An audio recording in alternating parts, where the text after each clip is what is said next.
ഇവിടെ മൊണാലിസയുടെ ചിരിയാണ് ഏറ്റവും മനോഹരമായ ചിരി എന്ന് നമ്മൾ കേട്ടിട്ടുണ്ട്.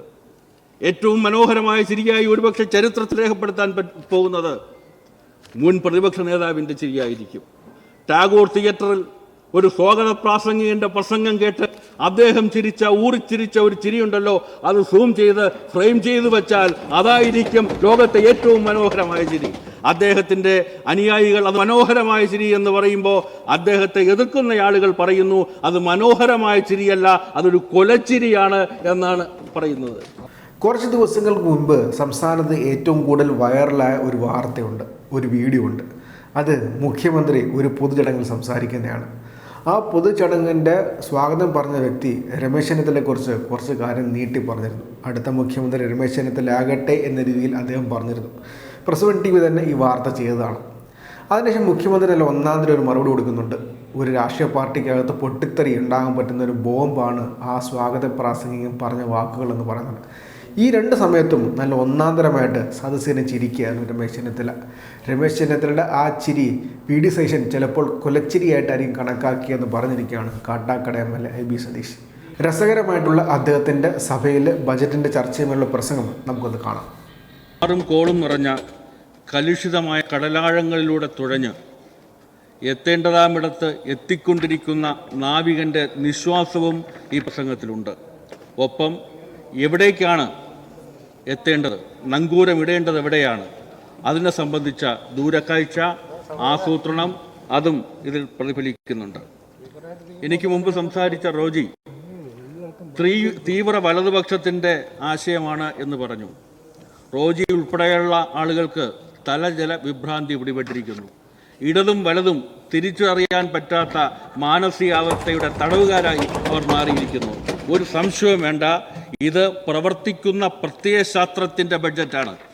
മാർക്സിസം എന്ന മഹത്തായ ആശയം മുന്നോട്ട് വയ്ക്കുന്ന കാഴ്ചപ്പാടുകൾ നടപ്പിലാക്കാനുള്ള ഇച്ഛാശക്തിയുടെ പ്രകടനമാണ് ഈ ബഡ്ജറ്റ്. മാനവികത, സമത്വം, പ്രകൃതിയും മനുഷ്യനും തമ്മിലുള്ള പൊരുത്തം, ഇതെല്ലാം മുന്നോട്ട് വയ്ക്കുന്ന ആശയം ഈ ബഡ്ജറ്റിൻ്റെ ആത്മാവായി തെളിച്ചവും വെളിച്ചവുമായി പ്രകാശിക്കുന്നുണ്ട്. നാഷണൽ മൾട്ടി ഡൈമെൻഷണൽ ഇൻഡെക്സ് ഉണ്ട് സർ. അതിൽ പറയുന്നുണ്ട് ഇന്ത്യയിലെ ബഹുമുഖ ദരിദ്രർ ഏറ്റവും കുറഞ്ഞ നാട് നമ്മുടെ കേരളമാണ്. 0.55%. തൊട്ട് പിറകിലുള്ള സംസ്ഥാനം ഗോവയാണ്, 3.76%. ഇവിടെ സൂചിപ്പിച്ചല്ലോ, അതീവ ദരിദ്രരില്ലാത്ത നാടായി അടുത്ത കേരളപ്പിറവി ദിനത്തിൽ നമ്മുടെ നാട് മാറുകയാണ്. അതെങ്ങനെയാണ് മാറുന്നത്, എന്തുകൊണ്ടാണ് മാറുന്നത്? അങ്ങനെ ഇന്ത്യയിൽ മറ്റേതെങ്കിലും ഒരു സംസ്ഥാനം മാറിയിട്ടുണ്ടോ? ലോകത്തേതെങ്കിലും ഒരു വികസിത രാജ്യം, ദരിദ്ര രാജ്യം അങ്ങനെ ഒരു സ്വപ്നം പങ്കുവെക്കപ്പെട്ടിട്ടുണ്ടോ? തീർച്ചയായും അത് നമ്മുടെ കേരളത്തിന് മാത്രം കഴിയുന്ന ഒരു കാര്യമാണ്. പരിസ്ഥിതിയെ കാക്കുന്ന നിലപാടുകളുണ്ട് സാർ. ഇവിടെ ദേശീയ ശരാശരിയേക്കാൾ കൂടുതൽ മഴ ലഭിക്കുന്ന നാടാണ് നമ്മുടെ നാട്. പക്ഷേ ഭൂഗർഭ ജലനിരപ്പ് താഴാതിരിക്കാൻ, അപകടകരമായി താഴാതിരിക്കാൻ, പെയ്യുന്ന മഴവെള്ളത്തെ മണ്ണിൽ കരുതി വയ്ക്കാനുള്ള വീക്ഷണം ഈ ബഡ്ജറ്റിൽ കാണാൻ പറ്റും. ഭൂഗർഭ ജലനിരപ്പ് സംരക്ഷിച്ച് മണ്ണിനെയും ജല സംരക്ഷണവും നടപ്പാക്കാൻ 77.99 കോടി രൂപയാണ് നീക്കിവച്ചിരിക്കുന്നത്. ശാസ്ത്രീയമായ ഭൂവിനിയോഗത്തിലൂടെ കേരളത്തെ മുന്നോട്ട് നയിക്കാനുള്ള ദൃഢനിശ്ചയം ഇതിൽ കാണാൻ പറ്റും. 50 തദ്ദേശ സ്വയംഭരണ സ്ഥാപനങ്ങൾ നെറ്റ് സീറോ കാർബൺ ലക്ഷ്യം കൈവരിക്കാൻ വേണ്ടിയിട്ടുള്ള പ്രഖ്യാപനം ഇതിലുണ്ട്. കവി പാടിയതുപോലെ ഇനി വരും തലമുറയ്ക്ക് ഇവിടെ വാസം സാധ്യമാകാൻ ശുദ്ധവായു വേണം, ശുദ്ധജലം വേണം. ആ കാഴ്ചപ്പാട് ഒരു പ്രത്യയശാസ്ത്രം പകർന്നു നൽകുന്ന ഇടതുപക്ഷത്തിൻ്റെ രാഷ്ട്രീയ കാഴ്ചപ്പാട് കൂടിയാണ് എന്ന് നമ്മൾ മനസ്സിലാക്കണം. ഹരിത ഊർജ പദ്ധതിക്ക് വേണ്ടി നീക്കിവച്ചിട്ടുള്ളത് 62.96 കോടി രൂപയാണ്. സാർ, ന്യൂ ഇന്നിങ്സ് എന്തൊരു മനോഹരമായ ആശയമാണ്. ജീവിതത്തിൻ്റെ വൈകുന്നേരങ്ങളിൽ മിണ്ടാനും പറയാനും ആരുമില്ലാതെ വീട്ടകങ്ങളിൽ ഒറ്റപ്പെട്ടു പോകുന്ന വയോജനങ്ങൾ, കേരളം കൈവരിച്ച ആരോഗ്യ, വിദ്യാഭ്യാസ, സാമൂഹ്യ നേട്ടങ്ങളുടെ ഒരു മറുപുറം കൂടിയുണ്ട് അതിൽ. അവർക്ക് ഒരു പ്രതീക്ഷ നൽകുന്നു, അവർക്ക് ആത്മവിശ്വാസം നൽകുന്നു. പുതിയ സംരംഭങ്ങൾക്ക്, വയോജനങ്ങൾക്ക് പിന്തുണ നൽകുന്ന സമീപനത്തെ എങ്ങനെയാണ് പ്രശംസിക്കാതിരിക്കാൻ പ്രതിപക്ഷത്തിന് കഴിയുന്നത്? മലയാളിയായ ഇടത്തരക്കാരൻ്റെ വാസ സ്വപ്നങ്ങളുണ്ട്. ഒരു ഗ്രഹം എന്ന കാഴ്ചപ്പാട് യാഥാർത്ഥ്യമാക്കാൻ കഴിയാതെ നിരാശയിൽപ്പെടുന്നവരുണ്ട്. അവർക്ക് കെ ഹോം എന്ന ആശയം മുന്നോട്ട് വയ്ക്കുന്നു.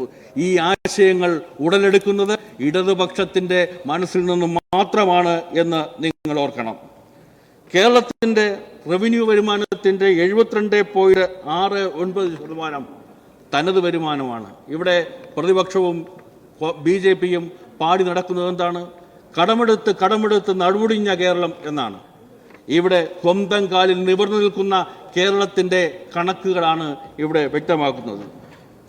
കേന്ദ്രം ട്രാൻസ്ഫർ ചെയ്യുന്നത് വെറും 27.3% മാത്രമാണ്. ദേശീയ ശരാശരി 42% കേരളത്തിന് 27.3% ലഭ്യമാവുന്നത് എന്ന് നമ്മൾ തിരിച്ചറിയണം. ഫെബ്രുവരി 1 കേന്ദ്ര സർക്കാരിൻ്റെ ബഡ്ജറ്റായിരുന്നല്ലോ. ആ ബഡ്ജറ്റ് വരുന്ന ഘട്ടത്തിൽ വന്ന ഒരു കാർട്ടൂണുണ്ട്. ദരിദ്രരെ ലക്ഷ്മി ദേവി അനുഗ്രഹിക്കും, സമ്പന്നരെ നിർമ്മലാദേവി അനുഗ്രഹിക്കും എന്നതായിരുന്നു ആ കാർട്ടൂൺ. ഇന്ത്യയിലെ ദരിദ്ര കോടികളെ ലക്ഷ്മി ദേവി അനുഗ്രഹിച്ചില്ല സാർ. പക്ഷേ സമ്പന്നന്മാരെ നിർമ്മലാദേവി വാരിക്കോരി അനുഗ്രഹം ചൊരിഞ്ഞു എന്ന് നമുക്ക് കാണാൻ പറ്റും. ഉപരോധ സമാനമായ വരിഞ്ഞു മുറുക്കലാണ് കേരളത്തിൽ നേർക്ക് കേന്ദ്രം സ്വീകരിക്കുന്നത്. വരും കൊല്ലം കേരളത്തെ പ്രതിസന്ധിയിൽപ്പെടുത്താനുള്ള അവഗണനയുടെ ചിത്രം അത് മാത്രമാണോ സാർ? ഭരണഘടന നൽകുന്ന അധികാരം ഉപയോഗിച്ച് ഭരണഘടനയെ തകർക്കുക, ഭരണഘടനയുടെ ആത്മാവായ തുല്യത എന്ന ആത്മാവിനെ പിച്ചിച്ചിന്തുന്ന സമീപനമല്ലേ സാർ? നമുക്കൊക്കെ അറിയുന്നത് പോലെ വൈവിധ്യം എന്നത് സംസ്കാരത്തിൽ മാത്രമല്ല, സാമ്പത്തിക വികസനത്തിൻ്റെ കാര്യത്തിലും വൈവിധ്യമുണ്ട്. ആ വൈവിധ്യങ്ങളെ നിരാകരിക്കുക മാത്രമല്ല, പ്രതികാര ബുദ്ധിയോടുകൂടി സംസ്ഥാനങ്ങളെ കാണുന്നു. ചില സംസ്ഥാനങ്ങളോട് രാഷ്ട്രീയ കാരണങ്ങളാൽ പക്ഷപാതിത്വം കാണിക്കുന്നു. മഴക്കെടുതിയുണ്ടായ ത്രിപുരയ്ക്ക് നൽകിയത് 40 കോടി, ആന്ധ്രാപ്രദേശിനും തെലങ്കാനയ്ക്കും നൽകിയത് 3448 കോടി, 50 കോടി മണിപ്പൂരിന്. ഇന്ത്യയിലെ ഏറ്റവും വലിയ മൂന്നാമത്തെ ദുരന്തമായി ചിത്രീകരിക്കപ്പെട്ട, ചരിത്രത്തിൽ രേഖപ്പെടുത്തപ്പെട്ട, ഇന്നും തോരാത്ത കണ്ണീരായി ഉണങ്ങാത്ത മുറിവായി നിൽക്കുന്ന വയനാടിന് നൽകിയത് വട്ടപൂജ്യം. ഇതാണ് BJP കേരളത്തോടെടുക്കുന്ന സമീപനം. കേന്ദ്ര സർക്കാർ സംസ്ഥാനങ്ങൾക്ക് പണം കൈമാറുന്നത് 3 രീതിയിലൂടെയാണ്. 1 നികുതി വിഹിതം, 2 ഗ്രാൻറ്റുകൾ, ധനകാര്യ കമ്മീഷൻ ഗ്രാൻറ്റുകളും ആർട്ടിക്കിൾ 282 പ്രകാരമുള്ള തന്നിഷ്ടം പോലെ കൊടുക്കാൻ പറ്റുന്ന ഗ്രാൻറ്റുകളും. 2015 ആസൂത്രണ കമ്മീഷന്റെ കഥ കഴിച്ചു. ഇപ്പോൾ അവർക്ക് ഇഷ്ടമുള്ള സംസ്ഥാനങ്ങൾക്ക് വാരിക്കോരി കൊടുക്കുകയാണ്. ഈ സമീപനം യഥാർത്ഥത്തിൽ അമേരിക്ക ക്യൂബയ്ക്കു നേരെ നടത്തിയ ഉപരോധത്തിനും ആക്രമണത്തിനും സമാനമാണ് സാർ. ക്യൂബയെ ഉപരോധിക്കുക, സപ്ലൈ ചെയിൻ വിച്ഛേദിക്കുക, അവിടുത്തെ ജനതയെ ഭരണാധികാരികൾക്കെതിരാക്കുക എന്നൊരു തന്ത്രമാണ് അവിടെ സ്വീകരിച്ചത്. ഇവിടെ അങ്ങനെ ഒരു സമീപനം സ്വീകരിക്കുമ്പോൾ പ്രതിപക്ഷത്തിൻ്റെ റോൾ എന്താണ് സാർ? അമേരിക്ക ക്യൂബയെ വരിഞ്ഞു മുറുക്കുമ്പോൾ അവിടുത്തെ ജനത ഒറ്റക്കെട്ടായി പറഞ്ഞ ഒരു കാര്യമുണ്ട്: മരിച്ചു വീണാലും അവസാന ശ്വാസം വരെ ഞങ്ങൾ സർക്കാരിനോടൊപ്പമായിരിക്കുമെന്നാണ് പറഞ്ഞത്. എന്നാൽ അവിടെ ഒറ്റുകാരുണ്ടായിരുന്നില്ല. ഇവിടെ കോൺഗ്രസ് പാർട്ടിയുടെ ഐക്യജനാധിപത്യ മുന്നണിയുടെ സമീപനം എന്താണ് sir? Professor M. Krishnan Nair സാറിൻ്റെ ഒരു പ്രയോഗമുണ്ട്, ഉമിക്കരിയിട്ട് വായിൽ ചവയ്ക്കുന്നത് പോലെ എന്ന്. ആർക്കും മനസ്സിലാവാത്ത തരത്തിലാണ് BJP സർക്കാരിനോടുള്ള കോൺഗ്രസ് സർക്കാരിൻ്റെ സമീപനം. നശീകരണാത്മക പ്രതിപക്ഷമായി മാറിയില്ലേ? ബഹുമാനപ്പെട്ട പ്രതിപക്ഷ നേതാവിൽ നിന്ന് ഒരിക്കലും പ്രതീക്ഷിക്കാത്ത ഒരു പദപ്രയോഗമുണ്ടായി, അടിച്ചു പൊളിക്കും എന്ന. അദ്ദേഹം പറഞ്ഞത് ടോൾ എന്ന ആശയത്തെ സംബന്ധിച്ചാണ്. അദ്ദേഹം പറയുന്നതിന് മുമ്പ് തന്നെ കോൺഗ്രസ്സുകാർ അടിച്ചു പൊളിച്ചു. ഇപ്പുറത്തിരിക്കുന്ന CK ഹരീന്ദ്രൻ MLA മണ്ഡലത്തിലാണ് നെയ്യാർ ഡാം. അവിടെ രാജീവ് ഗാന്ധി പഠന ഗവേഷണ കേന്ദ്രമുണ്ട്. ആ പഠന ഗവേഷണ കേന്ദ്രത്തിൽ KSUക്കാർ ക്യാമ്പ് നടത്തി. അവിടുത്തെ ജനാലയും ഗ്ലാസുകളുമെല്ലാം അടിച്ചു തകർത്തു. അവിടുത്തെ മാർബിൾ തറയിൽ ചോരത്തുള്ളികൾ ചിതറി. ഒരാഴ്ച മുമ്പാണ് NGO അസോസിയേഷൻ അടിച്ചു തകർക്കാൻ തുടങ്ങിയത്. അടിച്ചു തകർക്കൽ എന്ന വാക്ക്, അതാണ് പ്രതിപക്ഷത്തിൻ്റെ ഇന്നത്തെ മുഖമുദ്ര. നമ്മൾ മനസ്സിലാക്കേണ്ടത്, കേരളം ഇങ്ങനെ ഒരു പ്രതിസന്ധിയിൽ എത്തി നിൽക്കുമ്പോൾ എന്താണ് ചെയ്യേണ്ടത്? കേരളത്തിന് വേണ്ടി, മലയാളികൾക്ക് വേണ്ടി ഒരുമിച്ച് നിൽക്കണ്ടേ? മഹാനായ കഥാകാരൻ പത്മനാഭൻ മാഷിന്റെ വാക്കുകളിലെല്ലാം ഉണ്ട് മലയാളിയുടെ കോപം, മലയാളിയുടെ താപം, മലയാളിയുടെ രോഷം, സങ്കടം എല്ലാം ആ ഒറ്റ വാചകത്തിലുണ്ട്. അദ്ദേഹം ചോദിച്ചത് കേരളം എന്താ ഇന്ത്യയിലല്ലേ എന്നാണ്.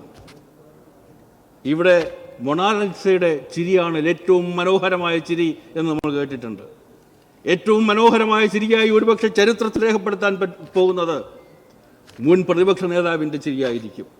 ടാഗോർ തിയേറ്ററിൽ ഒരു സ്വാഗത പ്രാസംഗികന്റെ പ്രസംഗം കേട്ട് അദ്ദേഹം ഊറിച്ചിരിച്ച ഒരു ചിരിയുണ്ടല്ലോ, അത് സൂം ചെയ്ത് ഫ്രെയിം ചെയ്ത് വെച്ചാൽ അതായിരിക്കും ലോകത്തെ ഏറ്റവും മനോഹരമായ ചിരി.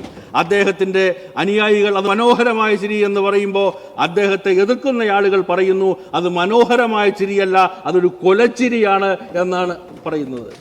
സ്വന്തം രാഷ്ട്രീയ പാർട്ടി, ആ രാഷ്ട്രീയ പാർട്ടിയുടെ നിയോഗമെന്ത് എന്ന് തിരിച്ചറിയാൻ ഇന്നത്തെ കാലത്ത് കോൺഗ്രസിന് കഴിയുന്നുണ്ടോ? ഇന്ത്യക്കൊരു പ്രതിപക്ഷ നേതാവ് ഉണ്ടായത് ഇപ്പോഴാണ്. എങ്ങനെയാണ് പ്രതിപക്ഷ നേതാവ് ഉണ്ടായത്? നൂറ്റാണ്ട് പിന്നിട്ട ലെഗസിയുടെ അടിസ്ഥാനത്തിൽ ഉണ്ടായതാണോ? Samajwadi party, RJD, Farooq Abdullah, DMK, ഇന്ത്യയിലെ വിവിധ രാഷ്ട്രീയ പാർട്ടികളുടെ ഔദാര്യമാണ്, അവരുടെ പിന്തുണയാണ് കോൺഗ്രസിന്റെ പ്രതിപക്ഷ നേതൃസ്ഥാനം. അവരത് മറക്കുകയല്ലേ?